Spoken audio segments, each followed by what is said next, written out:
In the shifting light of dawn, as the desert's breath still clings to the cool air, the Great Sphinx of Giza emerges from shadow. Its colossal form, half lion, half human, sits in silence, watching over the plateau as it has for thousands of years. The rising sun touches its weathered face, painting its gaze in gold, as if awakening an ancient sentinel from a long, unbroken vigil. Its eyes, carved from the same limestone as its body, seem to look past you, through you, into some truth lost to time. And beneath its massive paws, the desert whispers of secrets yet to be uncovered. The Sphinx is one of the most iconic monuments in the world, and yet it remains one of the most mysterious. It measures 240 feet from paw to tail and stands 66 feet high. Carved directly from the bedrock, it has endured sandstorms, floods, and centuries of human curiosity. We know it guards the Giza Plateau, where the Great Pyramids rise nearby, but we do not know precisely when it was built, by whom, or why. Even more tantalizing, some believe what we see above the sand is only half the story, that something lies hidden beneath it. The official story, taught in textbooks and echoed by Egyptologists, places its construction around 4,500 years ago, during the reign of Pharaoh Khafra, whose pyramid stands just behind it. According to this view, the Sphinx's face is modeled after Khafra himself, and the monument was built to serve as a guardian for his pyramid complex. Yet, the Sphinx presents more questions than answers. Its body shows extreme signs of erosion, patterns some geologists argue could only have been caused by heavy, sustained rainfall. But the last time Egypt saw such a climate was thousands of years before Khafra's reign. If those erosion patterns truly tell a story of water, then the Sphinx may be far older than our history books admit, possibly 7,000 to 10,000 years old, or more. That would place it in a time before the rise of the known Egyptian civilization, a time whose people left no written records we can read. This theory, controversial and often dismissed by mainstream archaeology, has fueled decades of debate and inspired a wave of speculation about forgotten civilizations. The mystery deepens when we turn our attention beneath the monument. In the 1990s, seismic surveys were conducted around the Sphinx. The results revealed anomalies, cavities and chambers, hidden below its paws and along its flanks. Were these simply natural formations in the limestone bedrock? Or could they be man-made? Could they be tombs, storage rooms, or even something more extraordinary? This brings us to one of the most tantalizing legends, the Hall of Records.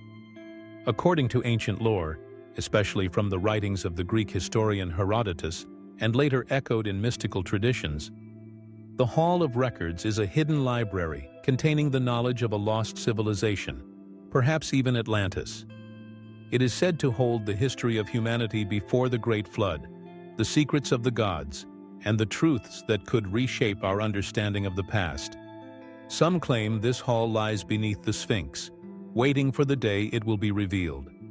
In 1996, Dr. Zahi Hawass, then head of Egypt's Supreme Council of Antiquities, announced that a team had indeed found evidence of a chamber beneath the Sphinx's left paw. But despite public curiosity, the chamber was never opened, or if it was, no findings were ever released.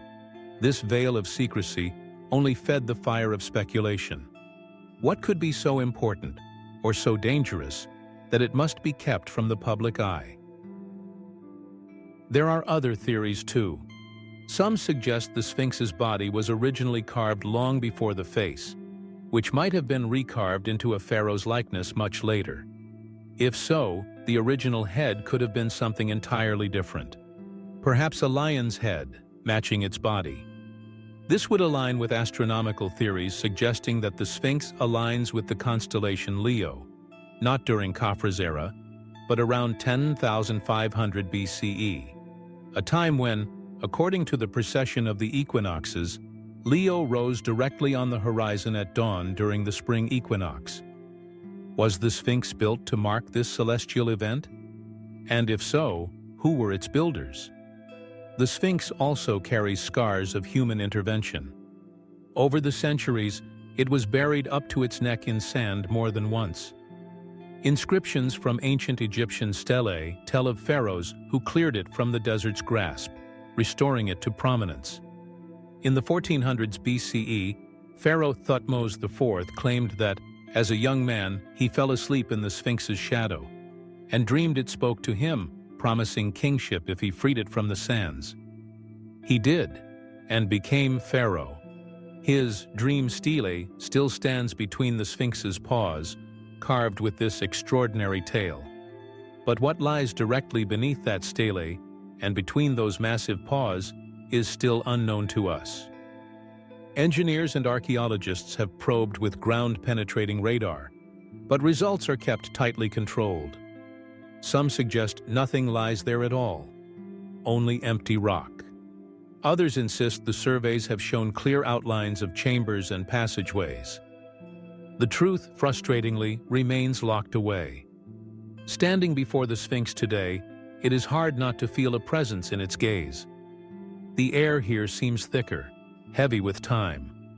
The limestone is warm under the sun, its surface worn and pitted, every groove a testament to thousands of years of wind and sand. Tourists mill about, snapping photos. But for a moment, if you stand still and block out the noise, you can imagine a different scene. Priests in white linen robes making offerings, smoke from incense curling in the air, chants echoing against the pyramids. Theories about the Sphinx span the spectrum from academic to fantastical. Mainstream Egyptology sees it as a singular work of the Old Kingdom, a masterpiece of art and engineering, serving as a symbol of royal power and divine protection. Alternative researchers see it as a relic of a lost age. It's weathering evidence of a deep antiquity that pushes back the timeline of human civilization. Esoteric traditions see it as a gatekeeper, not just of tombs or treasures, but of knowledge itself. The possibility of something beneath the Sphinx is what draws so many to its mystery. Imagine for a moment that beneath those paws lies a chamber untouched for thousands of years. Inside, perhaps scrolls written in an unknown script, or artifacts unlike anything in Egypt's museums. Or maybe what lies there is even stranger, technology that should not exist, or a record of humanity's origins that contradicts everything we think we know. Of course, it is also possible that the Sphinx guards nothing more than the chelance of stone, that its secrets are all in the open, carved into its weathered face. But perhaps that is its greatest trick, keeping us guessing, generation after generation, compelling us to keep digging, keep questioning.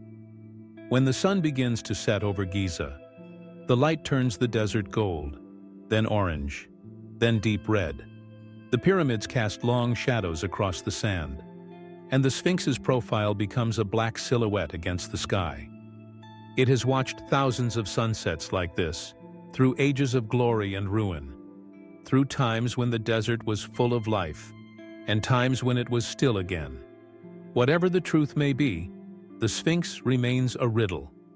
It reminds us that history is never complete, that the past is not a finished book, but a living story with pages still missing. And maybe, just maybe, one of those missing pages lies in the darkness beneath its paws, waiting. So I leave you with this question. If you could step into the chamber beneath the Sphinx and be the first to see what lay inside, would you open it, or would you leave the riddle unsolved, preserving the mystery for generations yet to come? Thank you for joining me on this journey into the unknown. If you enjoyed this journey into the unknown, please like, comment, and share. It truly helps keep these stories alive.